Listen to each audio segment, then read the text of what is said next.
Señor, te damos gracias por el día que nos has concedido hoy y como cada domingo lo hacemos. También te agradecemos porque nos permites participar del privilegio de congregarnos libremente en tu nombre, Señor. Porque el congregarnos para nosotros redunda en bien, en consuelo y en edificación de nuestras almas, Señor. Y para ti corresponde a la adoración santa y digna que te es merecida.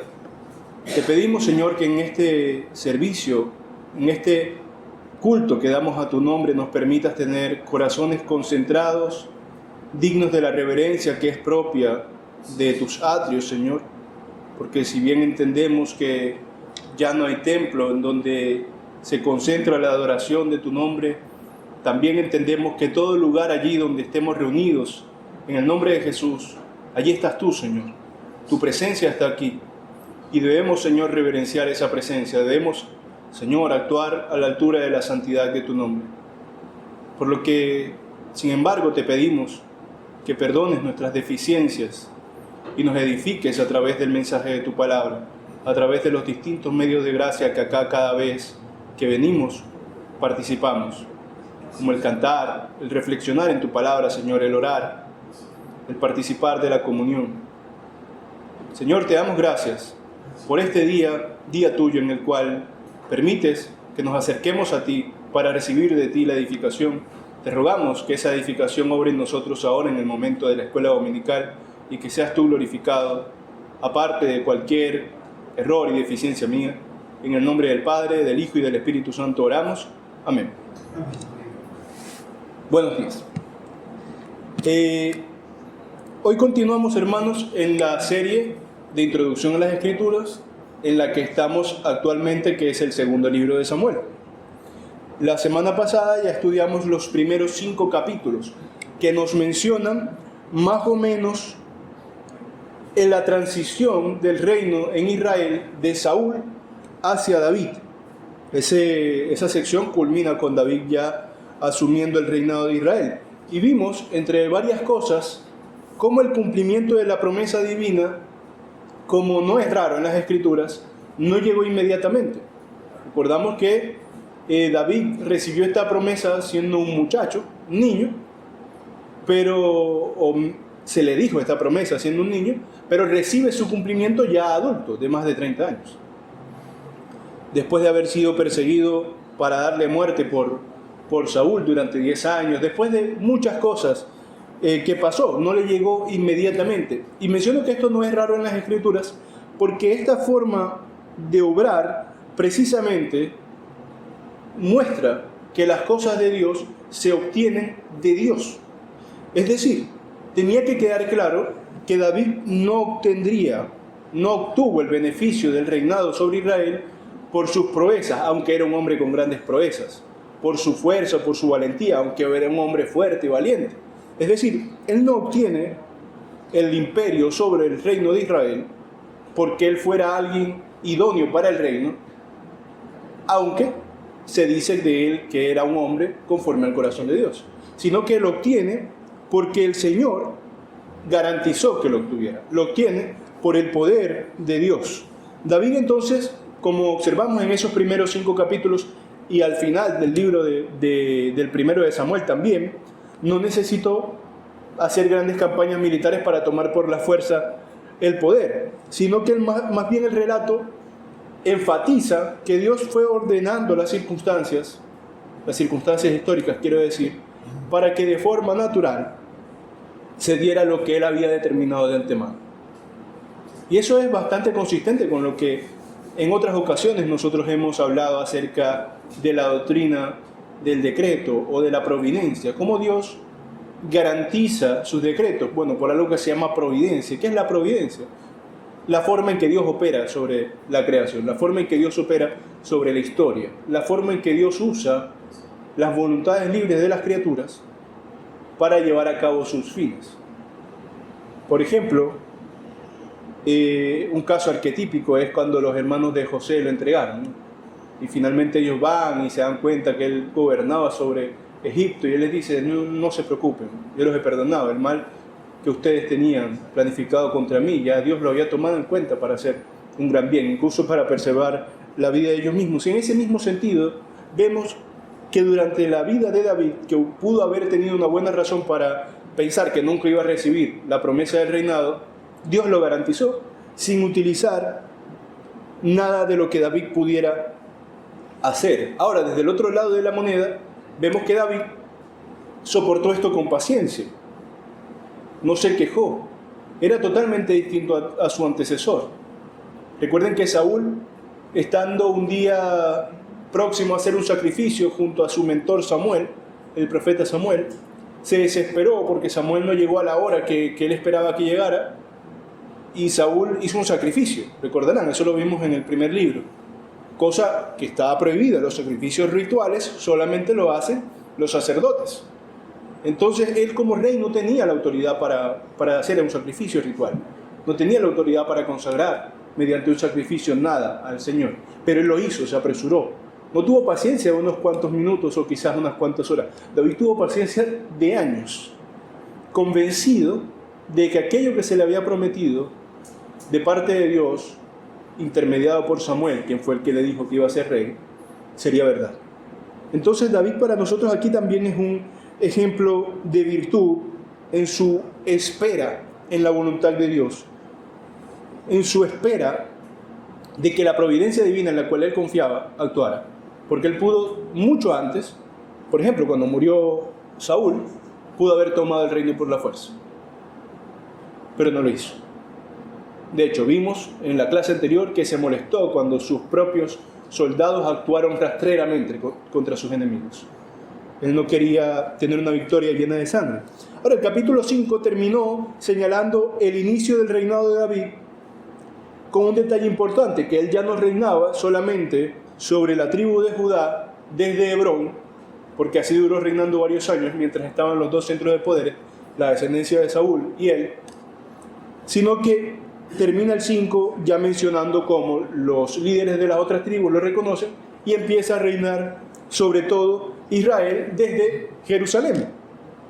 Y esa transición le dio unidad política al reino.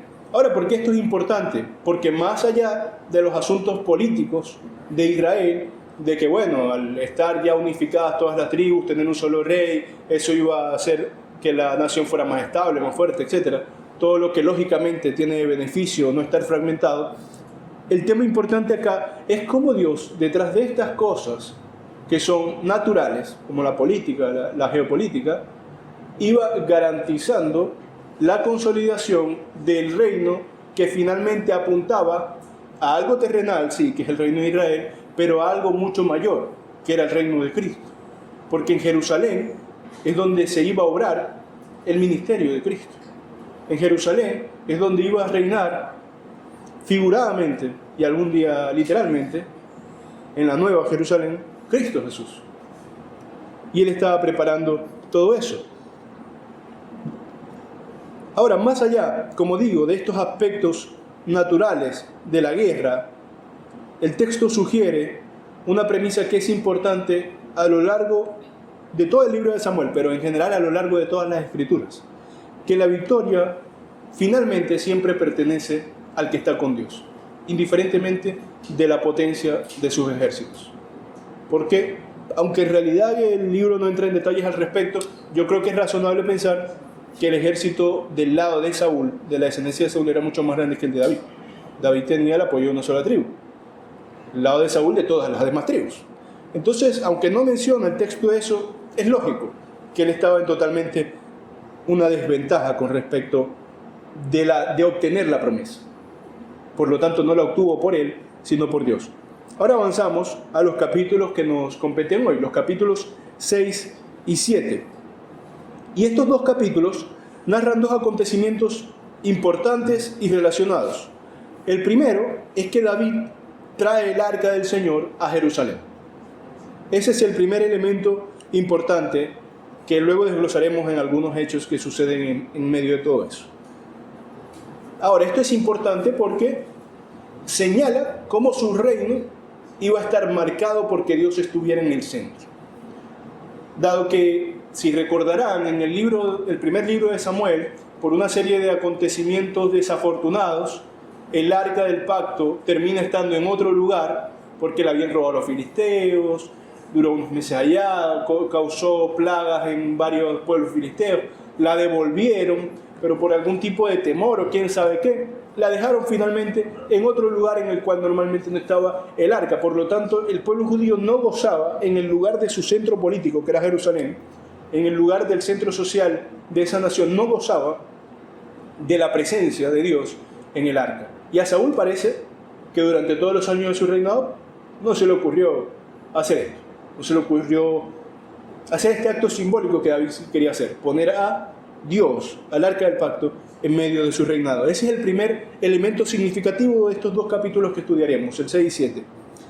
Lo otro es el establecimiento de Dios con David de la promesa de una dinastía, de una descendencia de reyes permanente, eterna, lo que posteriormente conocemos hoy como el pacto davídico, cosa que hemos estudiado muchas veces acá.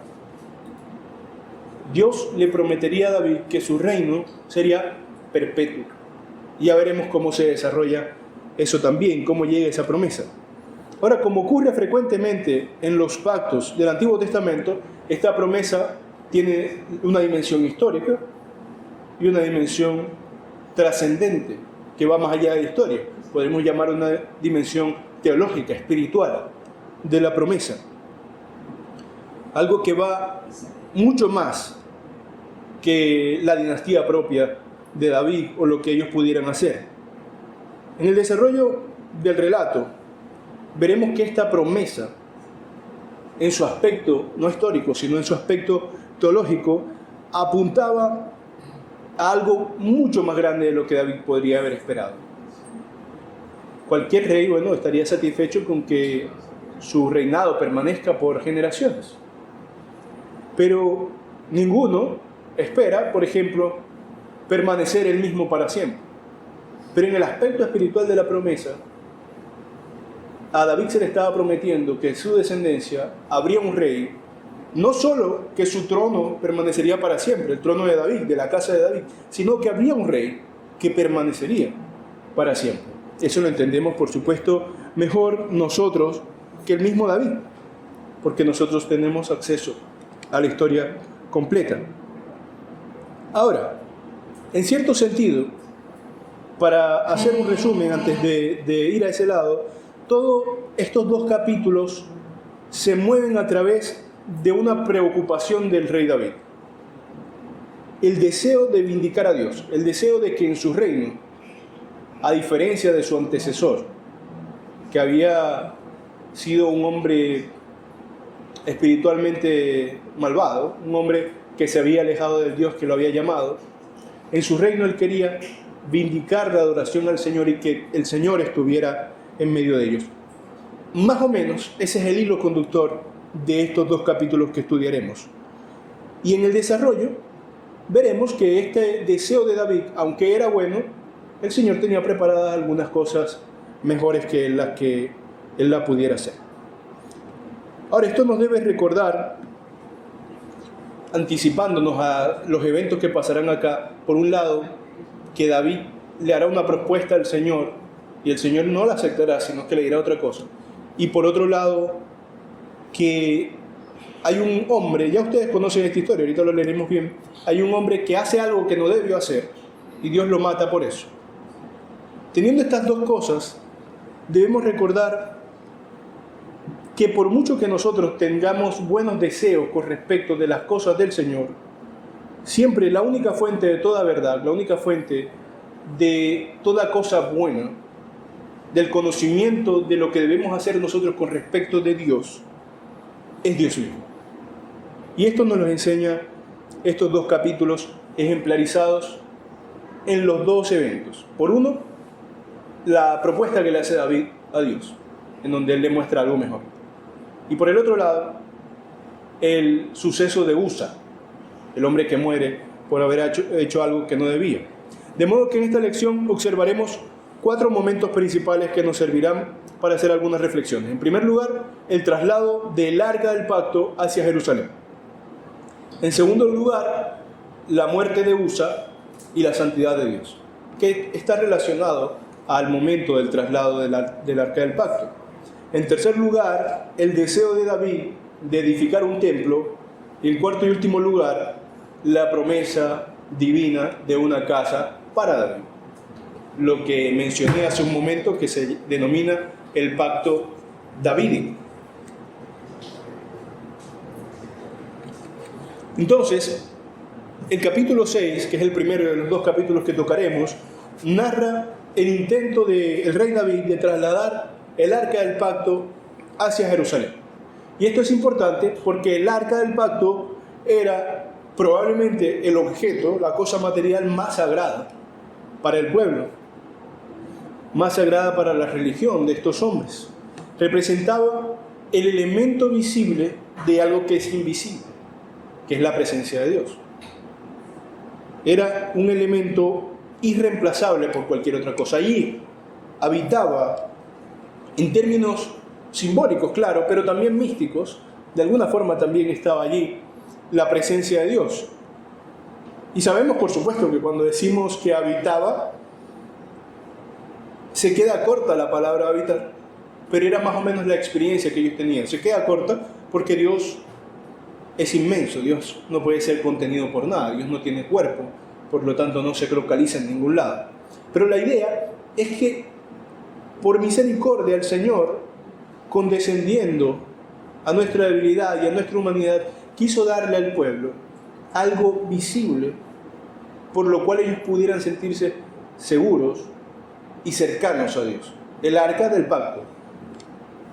Eso, mientras otros pueblos, otros reinos podrían enorgullecerse de sus grandes tesoros, el oro que pudieran tener, o cualquier otra cosa que diera estatus, poder y riqueza en la antigüedad, el pueblo de Israel, con su humilde tabernáculo, que parece algo más de nómadas que de un pueblo que ya haya tenido asentado un reino, que no era vistoso, el humilde pueblo de Israel, aunque las otras naciones tuvieran grandes tesoros, él tenía el arca del pacto. Es decir, ellos podían decir, tenemos en medio de nosotros al único Dios verdadero.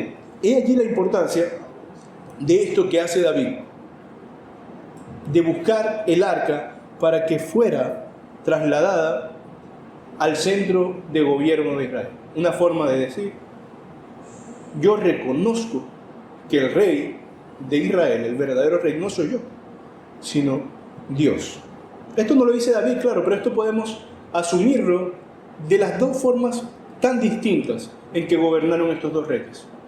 Por un lado Saúl y ahora en este caso David, que pareciera que estuviera corrigiendo todos los errores que cometió Saúl, pero la verdad es que no es probable que lo hiciera con esa intención. Desde que se nos presenta a David en el primer libro de Samuel, se nos presenta como un hombre profundamente religioso, como un hombre con una piedad profunda con respecto de las cosas de Dios, un hombre celoso de Dios, un hombre que cuando escuchó a aquel gigante blasfemar contra Dios, a Goliat, no consideró ninguno de los aspectos naturales, físicos, de lo que estaba a punto de hacer, que era enfrentarse con él, sino dijo, ¿quién es este que blasfema contra Dios? Debe morir. Y le dio muerte. Era un hombre apasionado por la gloria de Dios. Sin embargo, se había dado cuenta que durante años esta arca de Dios, el signo más importante de la presencia de Dios en medio del pueblo, no estaba en medio del reinado, y por eso busca traerla nuevamente a Jerusalén y organiza una gran procesión para traerla, una fiesta para llevar el arca desde donde estaba a Jerusalén. Y el relato de esta procesión describe una celebración pública que involucraba música, instrumentos y demás. Podemos ver en el segundo libro de Samuel, capítulo 6, verso 5, que se dice lo siguiente: David y toda la casa de Israel danzaban delante de Jehová con toda clase de instrumentos de madera, de haya, con arpas, salterios, panderos, flautas y címbalos. Entonces, esta escena que se nos presenta es una escena de gozo general. Esto es un detalle que no debemos pasar por alto. No estamos aquí frente a un escenario litúrgico, no es una escena de culto. Esto es importante por algunas cosas que veremos luego, sino que es una escena de gozo en el pueblo, en toda la nación. Ojalá nosotros viviéramos en naciones en las que tanto el clérigo como el laico se enorgullecen de decir Dios está en medio de nosotros. Donde ellos vivían en una nación así, claro, seguramente había quienes no les importaba mucho, pero en general estaban haciendo fiesta porque esa caja se movería hacia el centro de su gobierno. Ahora, en alguna medida, este pueblo seguramente no entiende la profundidad de lo que hacía, pero por lo menos en lo general entendían que la presencia de Dios ahora iba a estar en medio de ellos y todo lo que esto significaba. Y de esto debemos destacar que algunas veces nosotros pasamos por alto algo que pasa aquí, que pasa con David particularmente, como veremos más adelante, pero que pasa con todas estas personas. La reacción que puede tener o el efecto que puede tener el acercarnos a Dios en nuestras emociones, en nuestros afectos. Es decir, que la adoración plena no solamente corresponde a la fidelidad doctrinal, a la precisión doctrinal, sino también a la vida misma, a cómo reaccionamos nosotros ante Dios. Los afectos, tales como el amor, el gozo, la alegría, también forman parte de la adoración. Entonces estas personas, aunque no estaban en un culto, no estaban en un evento litúrgico, estaban adorando al Señor, porque estaban manifestando el gozo que les producía a ellos aquello que debe producir gozo, que Dios se acercaba a ellos mediante el arca del pacto. Cuando el pueblo de Dios comprende quién es el Señor, inevitablemente se goza. Por eso es que el gozo es propio de quienes tienen al Señor. Por eso el gozo es propio de la salvación. No por solamente ser salvado, sino porque el que es salvado participa de comunión con Dios, participa de la adopción. El que es salvado participa de la fraternidad con Dios. Y por lo tanto puede estar gozoso tanto en la bonanza como en la adversidad. Porque es un gozo, es una felicidad que sobrepasa el entendimiento. El cristiano puede caer en profunda tristeza, pero no será definitivo nunca, porque finalmente tenemos en nuestras manos el origen de todo el verdadero gozo. Más o menos esto es lo que pasaba en el corazón de estos hombres, por lo cual hacían esto. Entonces, si bien nos debemos preocupar por expresar sobriedad en las cosas de Dios, también debemos tener claro que hay momentos en los cuales el gozo que transmite el acercarnos a Dios puede hacer que algunas personas se comporten de forma menos sobria, porque somos personas diferentes. De modo que aunque el gozo es algo que debemos tomar en cuenta, no debemos pensar que todos expresan este gozo de la misma manera. Las Escrituras no nos dicen ni nos obligan a que todos debemos comportarnos de la misma manera. Algunas personas son más sobrias, más silenciosas, más serias, como se les dice. Otras personas son más expresivas, más bulliciosas. Y eso se trata más de personalidad que de una cuestión doctrinal. Unos tienden a la contemplación, al observar, al disfrutar en silencio. Otros tienden a la celebración. Otros aplauden un poco cuando cantan algún himno. O son más dados a llorar cuando algo les desconmueve. Algunos otros, podrán entender la sensibilidad de eso, pero no son tantos ni de aplaudir ni de llorar. Eso forma parte de la personalidad, pero ambas cosas son una muestra de un corazón que adora al Señor. De modo que la ortodoxia bíblica no consiste en imponer una forma de adorar al Señor con nuestras emociones que sea particular.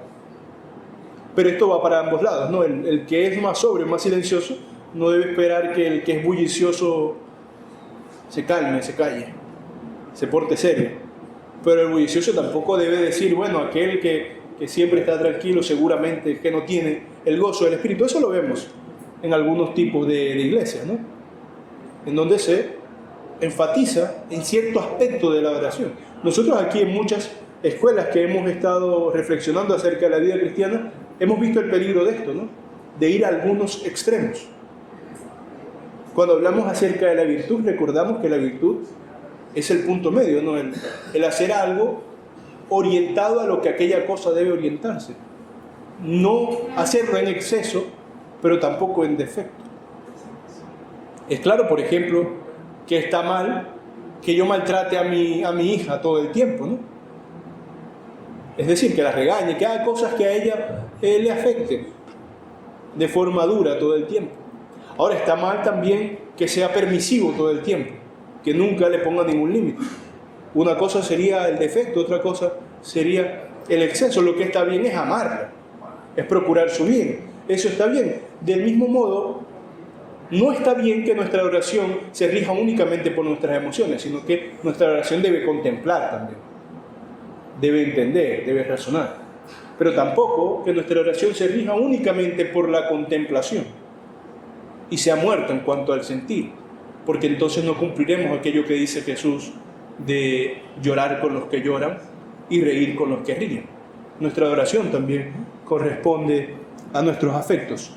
Lo que la Escritura regula, entonces, hermanos, lo que nosotros entendemos por el principio regulativo, que es importante para la clase de hoy, como veremos en un momento, es que la forma en que Dios debe ser adorado no ha de sobrepasar lo que la Biblia dice, pero no regula cómo el hombre puede sentirse con respecto de la adoración de Dios. No regula el temperamento del individuo. Si bien nosotros afirmamos la adoración regulada de las Escrituras, es decir, que Dios mismo ordena cómo debe ser adorado, y allí donde calla nosotros callamos y no hacemos nada tampoco, y lo que prohíbe tampoco lo hacemos, sino tan solo lo que permite, nosotros afirmamos eso.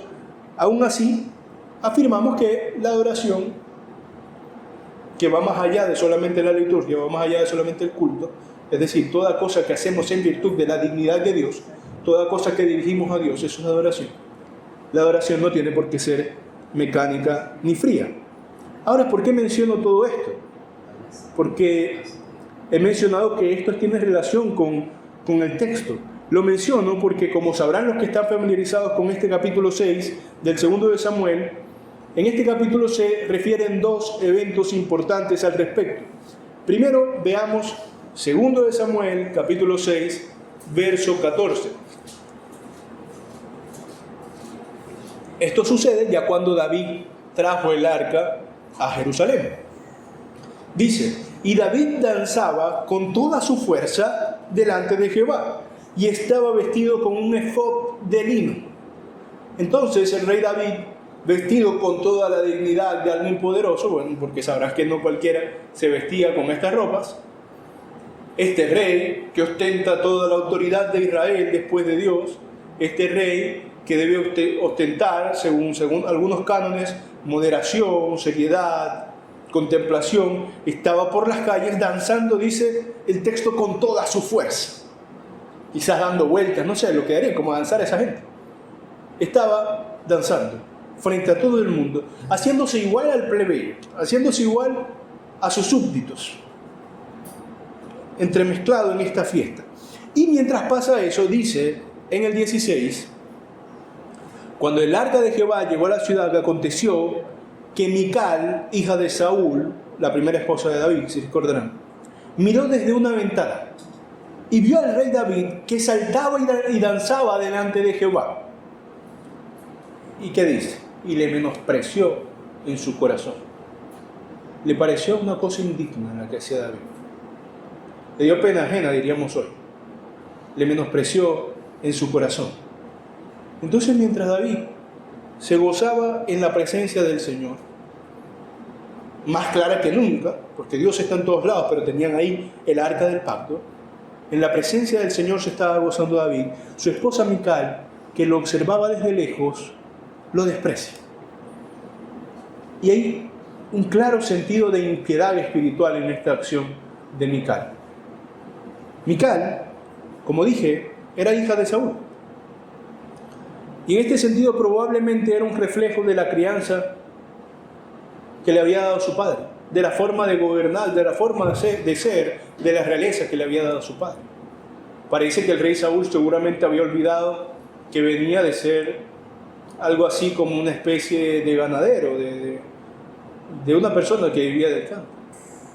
Seguramente lo olvidó y crió a su hija olvidando eso también. Olvidando no el asunto de que tuviera o no algo, sino olvidando aquello que un cristiano jamás debería olvidar.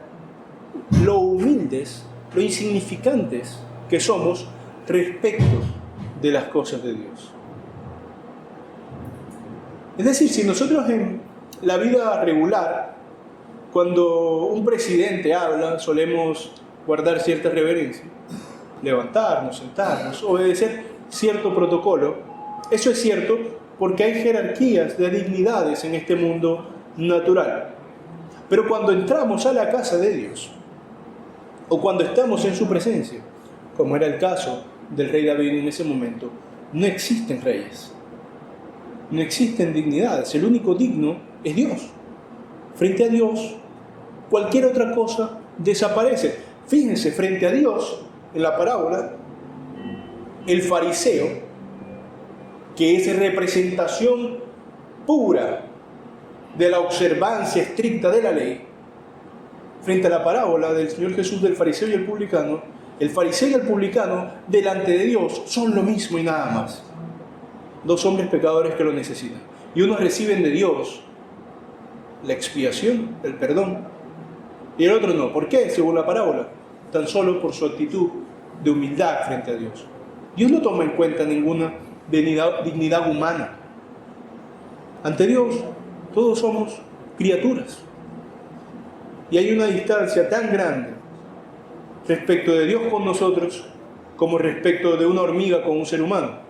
Mucho más grande, pero no tenemos más ejemplos, ¿no? Solamente para ilustrarlo. La distancia de Dios con la criatura es inmensa. Él es increado, todopoderoso, infinito, eterno, perfecto. Nosotros imperfectos, finitos, mortales. Mical no entendía eso, sino que el gozo que tenía David le parecía indigno de su cargo, le parecía impropio, vergonzoso, algo que un rey no debía estar haciendo.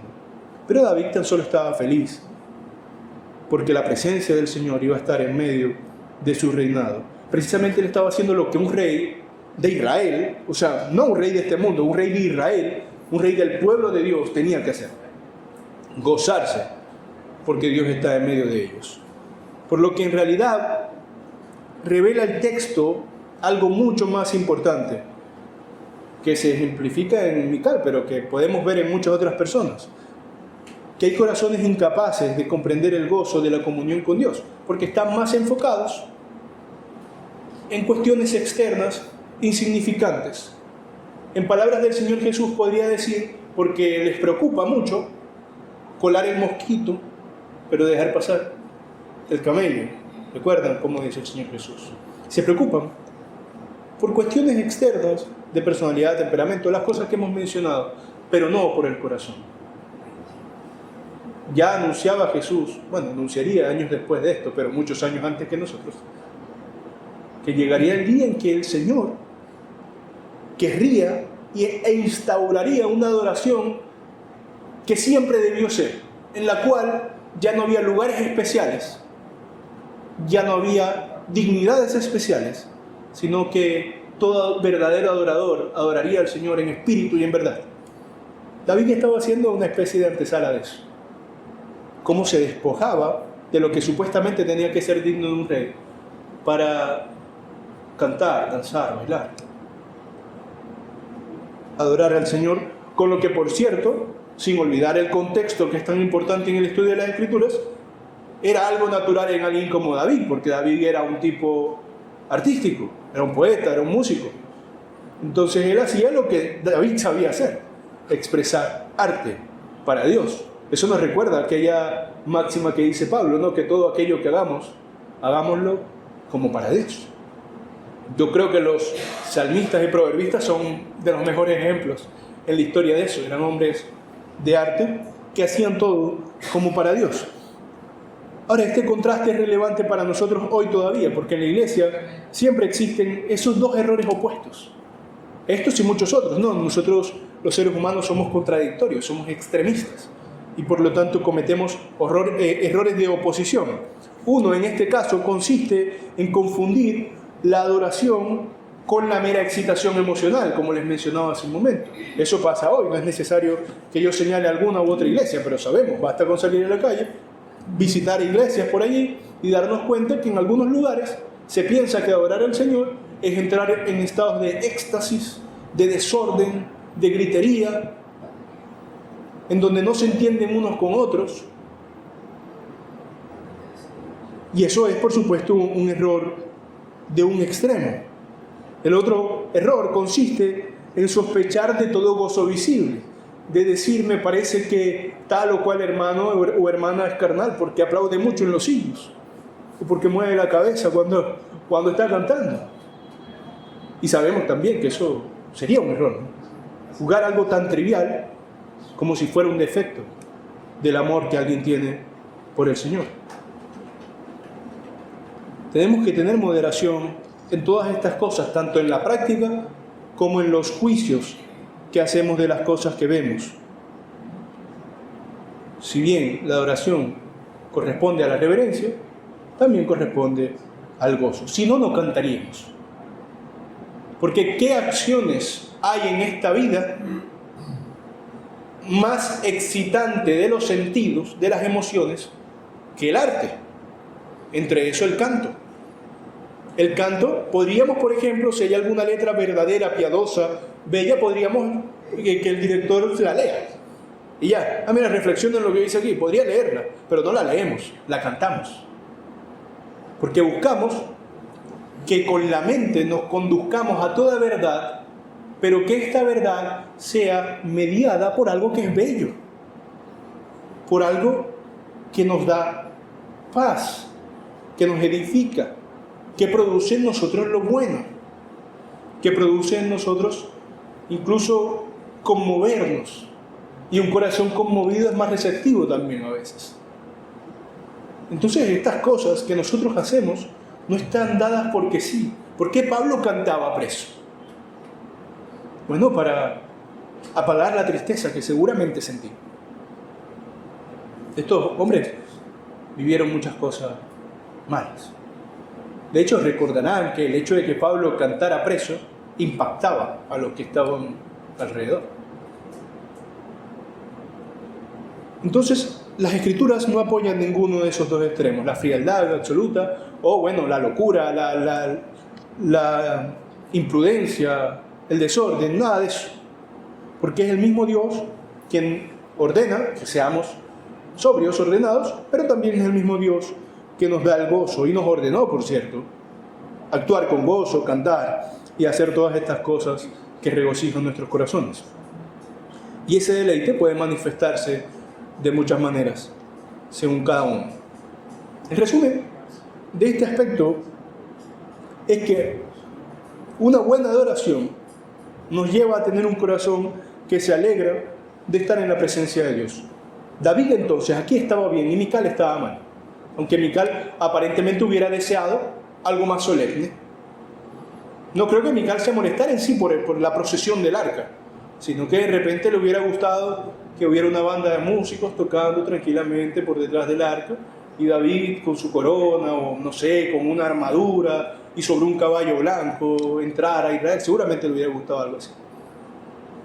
Entonces tenía algo bueno en su mente quizás, pero con razones equivocadas. Miraba lo externo y no lo interno. Ahora hay otro evento importante que sucedió antes de llevar el arca a Jerusalén, pero quería enfatizar ese otro hecho primero, que es la muerte de Usa. Cuando ellos intentaron trasladar el arca por primera vez, se nos dice esto. Bueno, se nos dice que casi se cae, ¿no? Y Usa la detiene, la toca. Y dice, y el furor de Jehová se encendió contra Usa y lo hirió allí Dios por aquella temeridad, porque tocó el arca. Y cayó allí muerto junto al arca de Dios. Y nosotros sabemos que para muchos lectores modernos, sensibilizados de hoy, esto puede ser algo raro. Porque sin duda la sociedad de hoy no solo se ha vuelto más permisiva y moral, sino también más sensible. También la ignorancia que tiene el hombre común de hoy con respecto de Dios no le permite ver la seriedad de lo que había pasado aquí. Cuando Usa intentó evitar que el arca cayera, ni siquiera hablamos como algunos podrían imaginarse, no, es que no confió en que Dios podía hacer que no cayera. No, si el arca iba a caer, seguramente hubiera caído. Eso no es lo relevante.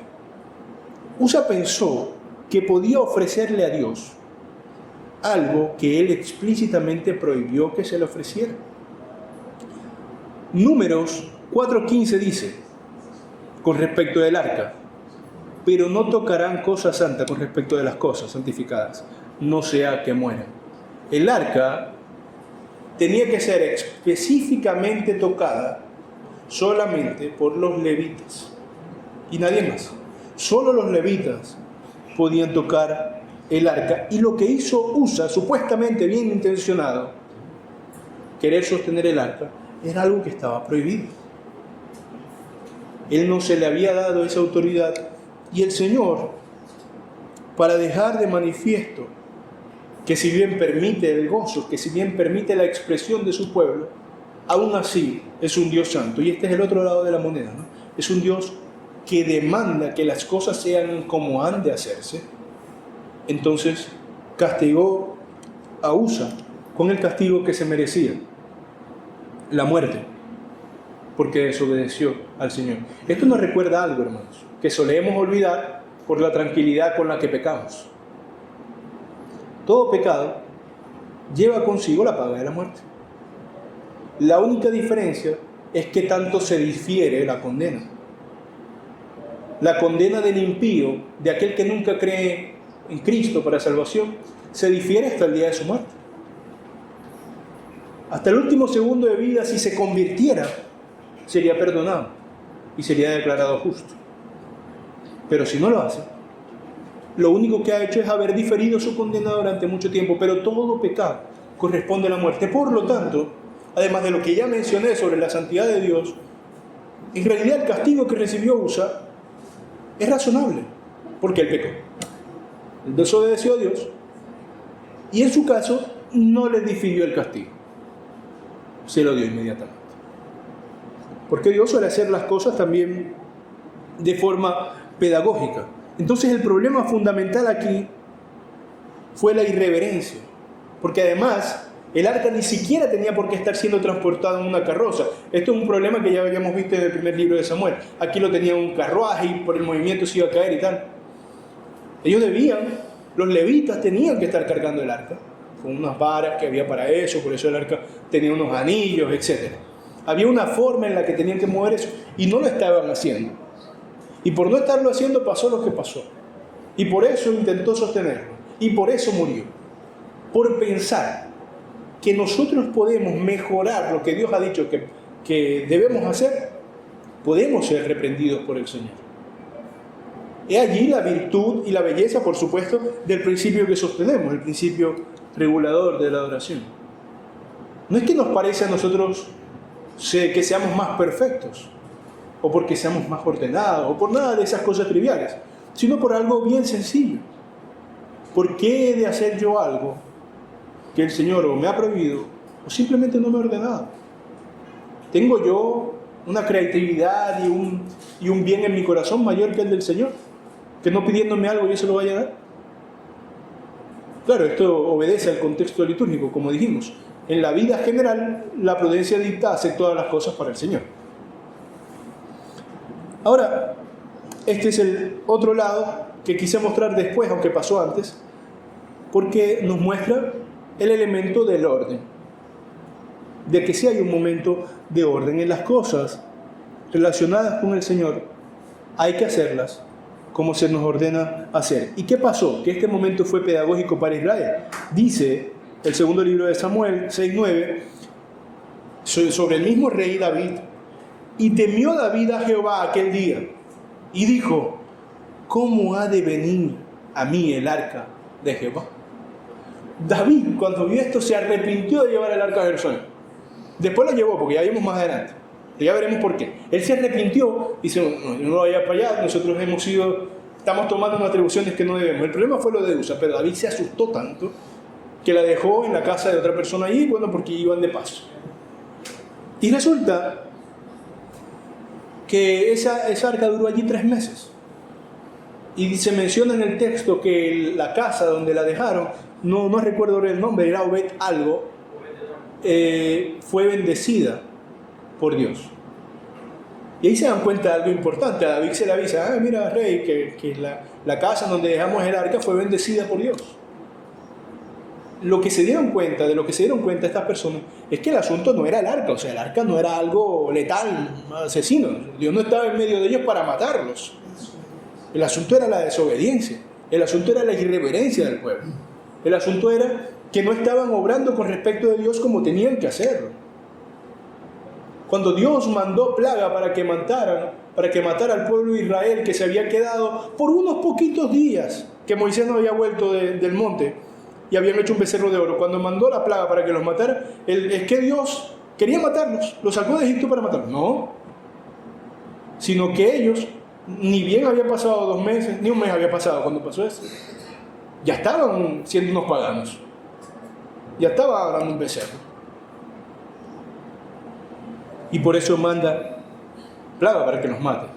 Y por los obedientes, bueno, no los matan, por Aarón y por Moisés, que intermedian para que no maten al pueblo.